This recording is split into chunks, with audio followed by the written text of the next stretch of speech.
குடும்பம் தொழுவம். அந்த அந்த தொழுவத்தில் உன் பிள்ளைகளை எப்படி வளர்க்கிற, உன் மனைவியோடு உன் கணவனோடு எப்படி நீ பேசுற, அது ஒரு தொழுவம். தேவன் கொடுத்த ஆத்துமாக்கள். உன் தகப்பனாரோடு தாயாரோடு எப்படி பேசுற, அவங்களை ஆதாயம் பண்ணி கொள்கிறாயா?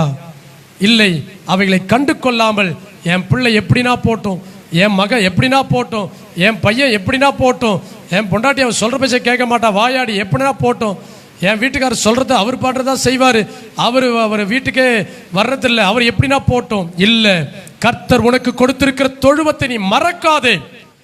நீ இவைகளை மறந்தபடியினால் கர்த்தர் உன்னை ஆஸ்வதிக்க முடியவில்லை. உன் பிள்ளைகளுக்காக நீதான் அக்கறை எடுக்க வேண்டும். உன்னுடைய கணவருக்காக, உன்னுடைய மனைவிக்காக நீதான் செபிக்க வேண்டும். உன் பெற்றோருக்காக நீதான் செபிக்க வேண்டும். உன்னுடைய ஊழியக்காரனுக்காக நீதான் செபிக்க வேண்டும். ஊழியக்காரன் தன் சபை மக்களுக்காக அவன் தான் செபிக்க வேண்டும். தொழுவத்தை ஒரு நாளும் மறந்து போகாதே.